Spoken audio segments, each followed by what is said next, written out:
بله بنر هجام جه امریکای دچن هریما کردستانی کو جارک دن او راستی ایریشن به درونان دبه لگوری آگاهین کو پیامنر گیشتن دست پیامنر ما لوی دره کو هجمارک ایریش جالی کومن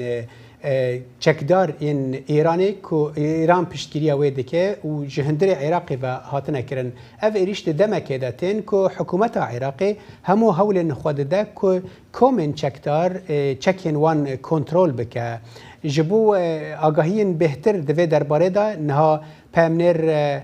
دیار جمال به مریا دیار دمات باش به چند ایریش بونه و زیان چنه لگور آگاهین کو گیش ندسته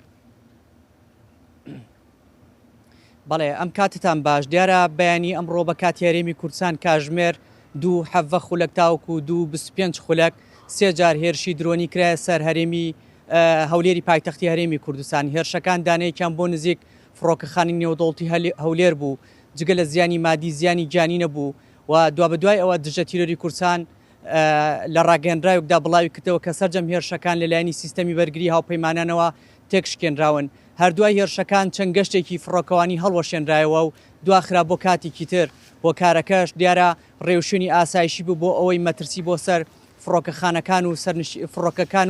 و سەرنشینان دروست نەبێت بە گوێرەی ئەو زانیاریانەی کە بە ئێمە دراون لەلایەن سەرچاوە ئاسایشیەکانەوە سەرچاوی هێرشەکان لە دەشتی نینەوە کراون و یەکێک لە گروپە چەکدارەکانی سەر بە ئێران بووە بەڵام دوا بەدوای ئەوە حکوومەتی عراقی ڕەتی کردەوە کە لە ناوخۆی عراقەوە ئەم هێرشانە کرابنە سەر هەولێر و باسییان لەوە کرد کە بەدواداچوون دەکەن و شوێنەکە دەستنیشانەکەن ئاخۆ لەکوێوە هێرش کراوەتە سەر خاکی هەرێمی کوردستان منمەی باس لەوەش بکەم هەر بە گوێرەی زانیارەکان هێرشەکان بۆ سەر خاکی هەرێمی کوردستان لە ناوخۆی عراقەوە لە چەند ناوچەیەکەوە دەکرێت هێرشەکانی سەر کێڵگەی کۆرمۆل لە سەدا 90 بە پێو زانیارانی بە ئێمە دراون لە سنووری قەزای دۆسخورماتۆ دەکرێت هێرشەکانی سەر هەولێر لە سنووری ئامرلی و دەشتی نینەوە و دووبزەوە دەکرێت هێرشەکانی خودی ئێران خۆشی چ بە موشک بێت چ بە درۆن بۆ سەر هەرێمی کوردستان زۆرینەی لە پیرانشارەوە دەکرێت. باشە دیار وا دیارە حکوومەتی فدراڵی عێراق 30 مانگینۆی دیاری کردووە بۆ ئەوەی ئەو گروپانە چەکەکانیان ڕادستی حکوومەت بکەن زانیاریە دوایین زانیاریەکان چین لەم بارەیەوە. بەڵێ بەفراو دیارە من لەگەڵ چەند پەرلەمانتارێک قسەم کرد بەهۆی هەستیاری بابەتەکە ناوێن بڵاو بێتەوە باسییان لەوە کرد علی زەیدی سەرۆکوەزیرانی عراق داوای لە لیژنەی ئاسایشی و بەرگری ئەنجومەنی نوێنەران کردووە بۆ ئەوەی بە زوویی پرۆژەی یاسایەکە ئامادە بکەن و بیبەنە نێو هۆڵی پەرلەمانەوە تا دەنگی لەسەر بدرێت و چی دیکە چەک لە دەستی گروپە چەکدارەکان نەمێنێت و بۆ ئەوەی کە ئەم حاڵەتی کە هەیە لە هەرێمی کوردستان دووبارە نەبێتەوە ئەگەر تا ئەو وادەی کە دایاناوە وەکو علی زەیدی باسی لەوە کرد ئەوە گروپەکان چەکەکانیان ڕادەست نەکەن ئەوە ڕۆبەڕۆیان دەبنەوە هەر ئەمڕۆ هادی عامری